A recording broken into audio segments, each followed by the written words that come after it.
The CW Twin Cities presents See What's Now, your entertainment news source. Hey everybody, John Foss, CW Twin Cities, and I'm very excited because for the first time ever, I am talking with a gold medal winner. GIGI MARVIN is in the house, and she was on the USA Women's Olympic hockey team that just won gold.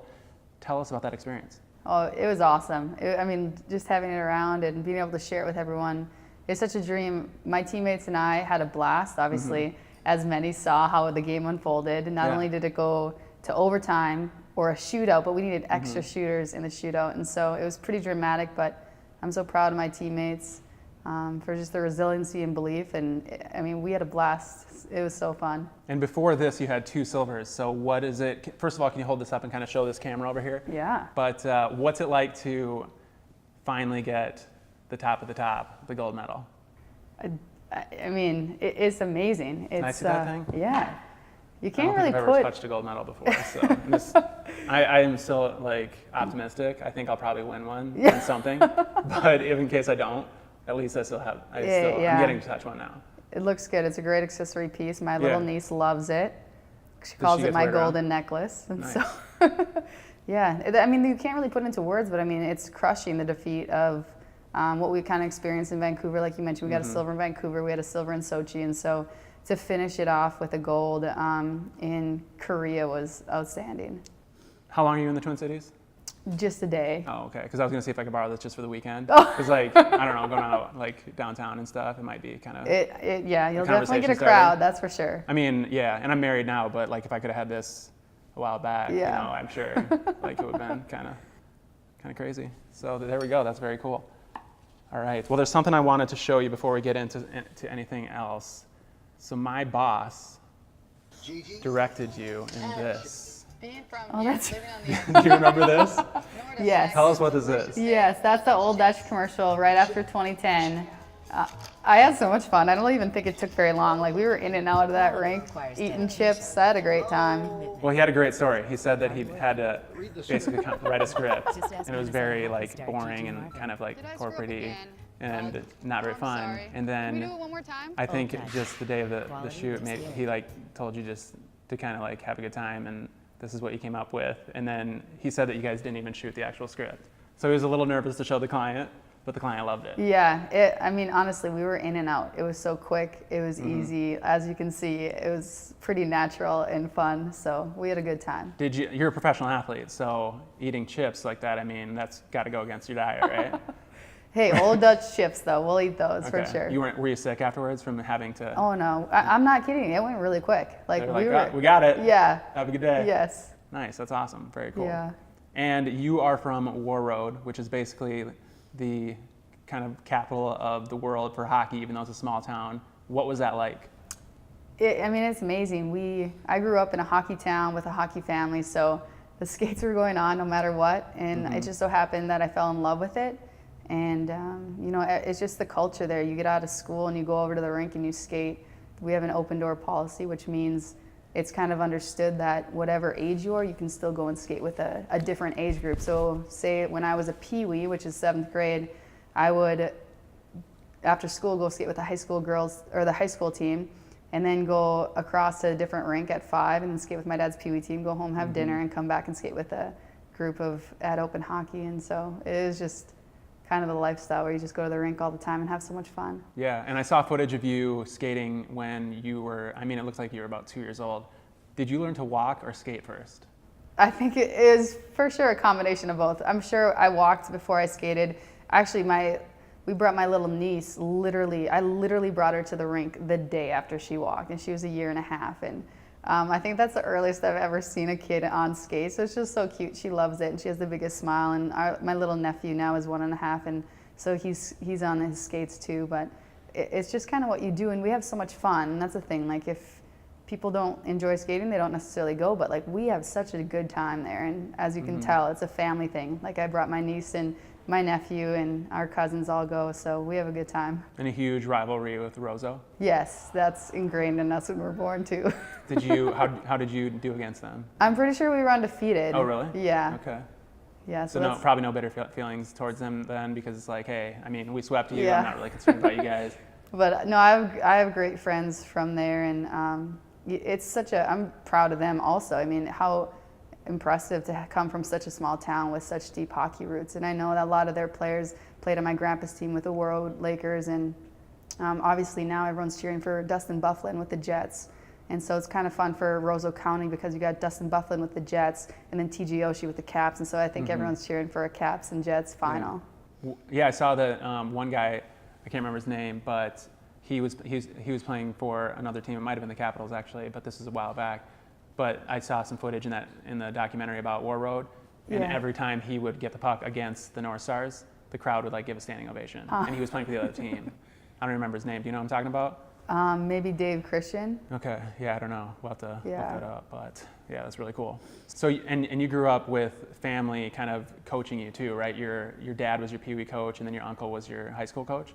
My dad was my Pee Wee coach. My uncle took over the girls program after I graduated, so I was never coached by my uncle David.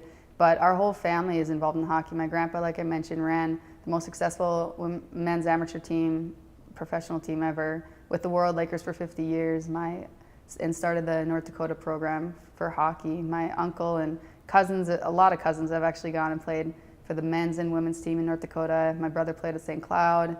I have cousins who went also to Minnesota. I mean, it's just kind of spread out throughout the state and the country, but I'm very thankful and appreciative for just the path that my family has forged. Yeah, and you mentioned TJ Oshie.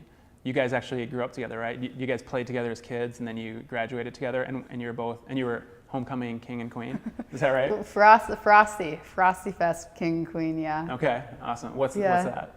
It's just the winter formal. So, yeah, it's amazing. Like to think, I mean, we graduated the class 113, and here you are in Sochi, Russia, 2014 for the Olympics, and you have 2 of your graduating class playing for Team USA. I mean, it was crazy. Like I remember sitting in the cafeteria in the Olympics, and you know, he's just walking by. Hey, Gigi, going to the rink. See ya. You know, and I'm like, what, am I back in high school again? Yeah, that's crazy. So it was pretty small town feeling on the biggest stage ever, which was really fun for our whole community to be able to cheer for not only myself, but also TJ. You know, obviously everyone has so much pride and are so appreciative of and still cheering for him as he's in the Stanley Cup playoffs. You have any good embarrassing stories? Well, man, I feel like I got just walked all the time at the rink. He's so talented and so good, and Did you ever take him out?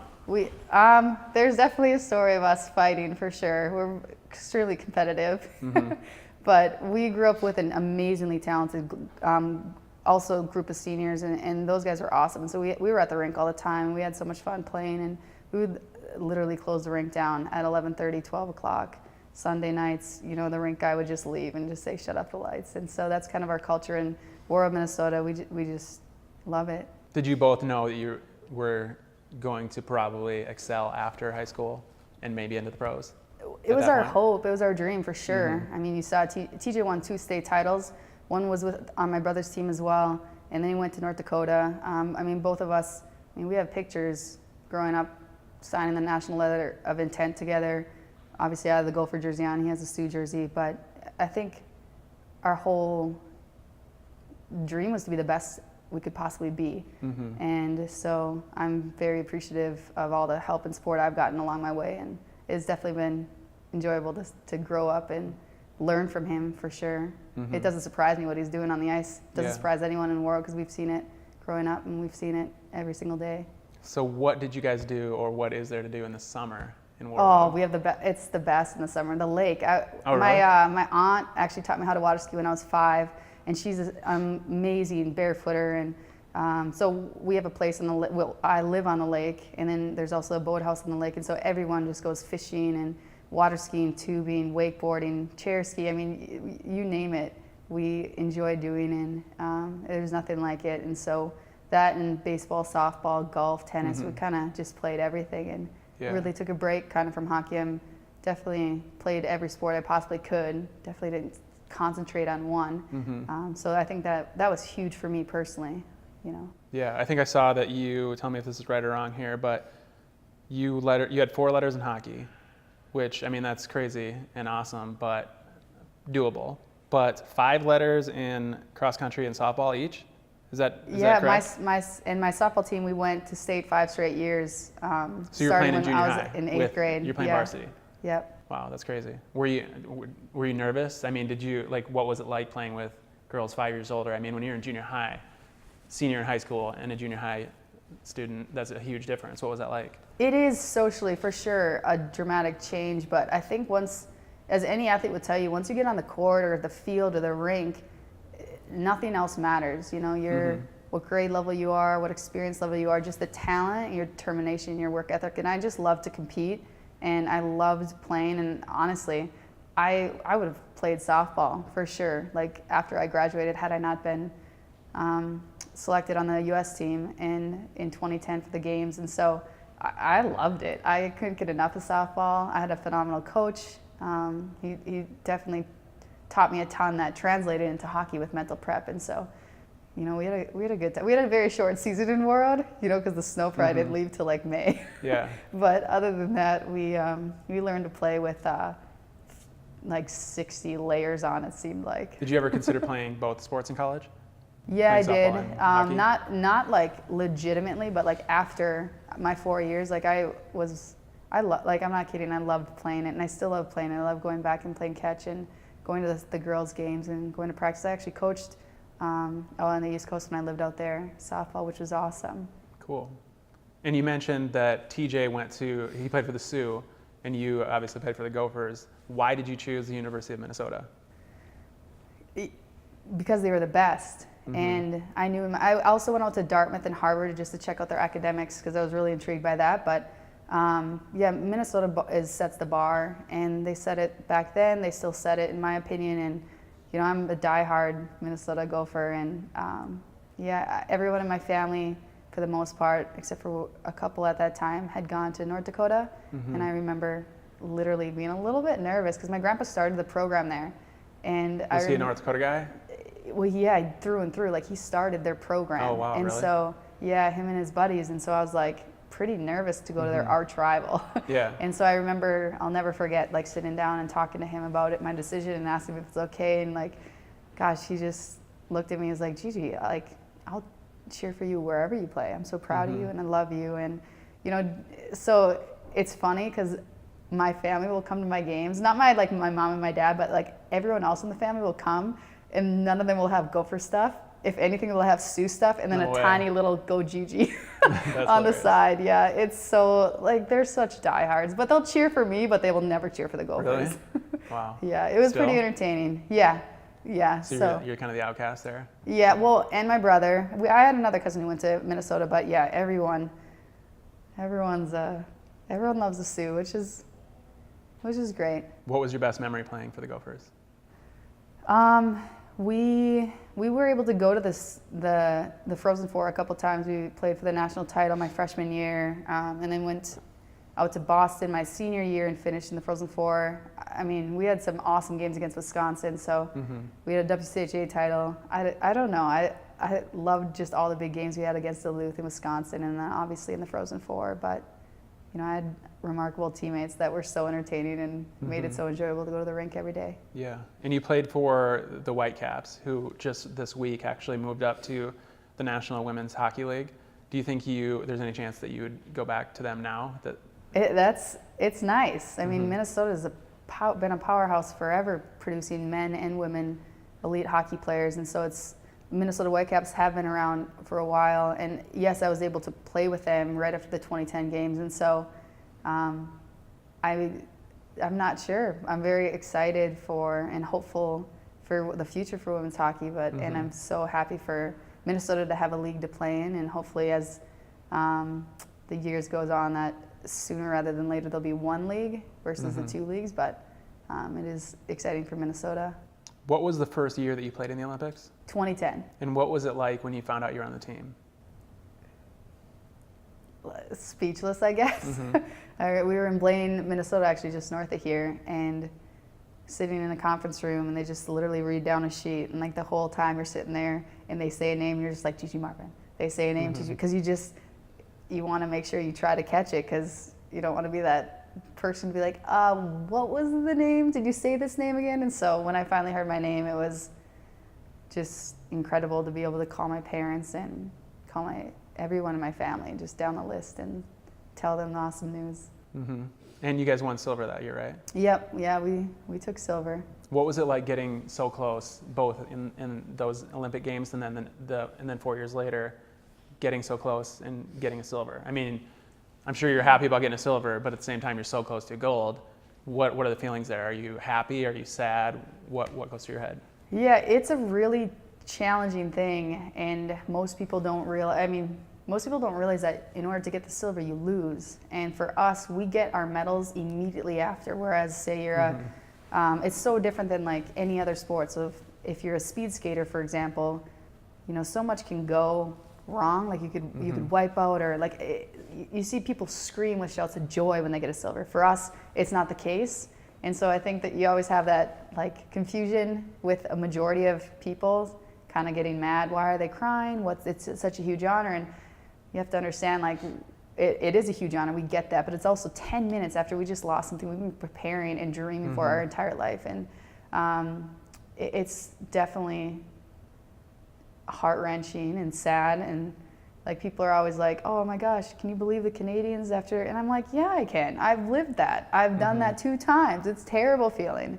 Of course you're gonna cry. It's emotional. You invest so much into it, but at the same time, there is this genuine appreciation for what you've accomplished and done. Like I know that my worth is not in what medal I win. My worth is in Jesus Christ, but we are also called to do everything you possibly can with your gifts that you've been given. And so you want, obviously, to do as much as you can with it. And so that's why I think, again, for myself and 5 other teammates of mine, we've been at 3 Olympics now. And so for us to finally come back with a gold was like, you just smiles. And so we've been there. We've felt it twice, the devastation, but it's really enjoyable to come back with the gold.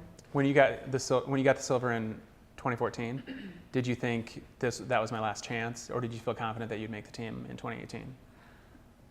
I don't even know if I was thinking about 2018 by that point, because 4 years is such a long time. Like it's easy I think about athletes now and they're asked the question, you're gonna play 1 more year, you're gonna play 1 more year. Like 1 year is a piece of cake. 4 years though, and to get an injury, say, right before it, it's so it's just tough because there's a lot that transpires over 4 years, especially like with athletes in their prime and their peak, and then, with training. And so I wasn't thinking about that post 2014, but without a doubt in my heart, I knew that I wanted to compete again and put myself and my teammates in the best possible chance to win the gold medal and come back. And so. Yeah, and you thought you had a hip injury in 2015, right? Yeah. Did you think that was the end of your career, or? It was by far the hardest thing in my career. I've had broken bones, concussions, like you name it. I've had a ton of injuries, but this was the first time where an entire season was taken away from me. And so like you got the doubt, you got the uncertainty, you got the age, can I get back? And I was able to and it was a struggle. It was the hardest thing and such a challenge, and that's probably why I'm even more eternally grateful for just the work that was done in my heart in that time, but then also the blessing of being able to skate. I had the biggest smile on my face the whole time. Like it was such a joy because I've seen where I was and now where I was able to be, same with my teammates. And so, it was tough to basically set a whole year aside to rehab from my hip injury. And as any athlete knows, it's challenging to say the least, especially when you have an injury that's not like noticeable. Like you can't see the progression as easily. Like if you have a broken wrist, you can tell when it goes to surgery, and then you have a hard cast and you have a soft cast, then you have just you can see that with with what I was dealing with, or a concussion. It's not as cut and dry of, oh yeah, I can see progress. So it's that adds to it. But definitely the perseverance through that really helped, and so I'm thankful. So coming back in 2018, number one, what was it like making the team? And then tell me about the experience of the Olympics with that team. Yeah, so making the team was, again, it's awesome every single time. Like you're sitting in their room and the whole time when they're reading it, every single one has been different. But for the most part, it's reading a list of names. And so you're just so dialed into hearing you know, whether they start with an L or the last name, then you just constantly Marvin, Marvin, Marvin, just say my name, you know. And it's nerve-wracking. I was sweating up a storm, but same thing. Once you hear it, there's flood of joy, tears, appreciation, gratitude. Call everyone you know, tell them the good news. And so it was just amazing. And then going to the Olympics in Korea. First of all, Korea, have you ever been? No. It's sick. It's awesome. Like, I loved it. It was gorgeous, so clean. The people were so friendly. Picked up quite a few Korean words, which is fun. And then, like any Olympian will tell you, it's the coolest to be in the village among other athletes. It's so unreal to go check out other sports. Like curling, I've never seen a curling game, and I got to go watch them the men win a gold medal. Got to go to figure skating, which was awesome, and a ton of other different things. But yeah, it's so cool. It's like above and beyond what you can ever dream of as a kid, and then just playing the games is by far the best. Will Gigi Marvin play in the Olympics again? I don't know. I'm not sure. Will like I will you said, I'm attempt definitely to make the team? Well, I'm definitely going to play this coming year. Yeah. Okay. So we'll see. 4 years is a long time. You don't know where you're playing yet, right? I don't know where I'm playing yet, but I'm definitely going to play. Okay. What about coaching? You know, I've coached for 5 years. I've coached high school, like I mentioned, softball, and then also hockey, and I love it. And I run the Rink Rat 19 hockey school. My aunt and I started it when I was a sophomore, and still love coaching. Like, I just love being around little kids and just passing down the knowledge, because I've been surrounded by amazing, brilliant minds to encourage me and to help me get where I'm going. And so it's kind of cool to be able to be a part of someone else's dream and journey and see them grow into who they were created to be. Definitely. All right, well, before we get too far off track, if you could just kind of talk me through, like, while this is happening, what's going through your head? Oh, the shootout? Yeah. Are we talking through my goal? Kind of like what's going through your mind when Okay. you're getting ready to go take that shot. All right. Well, the coach kind of calls me up and is like, Gigi, you're shooting first. You got number 1, okay? And I'd prepared, like I've done shootouts before. We actually did a shootout the day before, and in practice, and I won that 3 of 4, went in, and which is, so I had the biggest smile on my face. Like, if you had a camera, I think they caught it actually, the NBC cameraman. I had a huge smile on my face. I'm just chilling at center ice, like, are you Was it that you kidding didn't me? have time to get nervous? No, or it was just, I genuinely you had the confidence? I was so at peace and so prepared, and I like had replayed it in my mind, the move I was gonna do, but as we see, I didn't. Okay, so what's happening here? So I'm coming in, and I'm gonna do a forehand fake, pull it to my backhand hard, and then come around, but halfway through my move, I realized the goalie's not doing anything. Yeah. And I'm like, why isn't she biting? And realized I missed the puck. I lifted my stick over the puck, and yeah, I lost it. So I didn't plan on that. But it worked out. But hey, the puck went in. It was perfect. And that's all and we I needed. like the little celebration move at the end. Yeah. Is that a common go-to, or was that just heat of the moment? Yeah, I'm always a fist pumper. I either go down on one knee and fist pump, or I like throw my fist up. Like I celebrate, man, I celebrate playing cards or playing pool, or I get fired up. Okay, what about towards the end of the game? You guys score to go ahead in the goals, and then they have one last chance to tie it. What is going through your head? That is the worst, because I'm more of a spectator, and so I'm sitting on the bench like, oh my gosh, oh my gosh. So you aren't watching?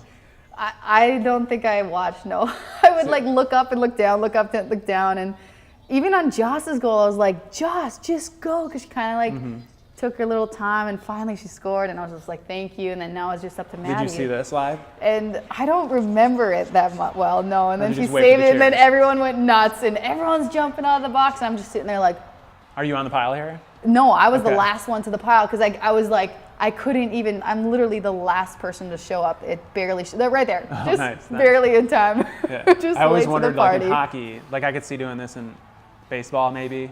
I mean, you got the spikes, but in hockey, like you got blades and you're jumping on each other like that. Is that dangerous?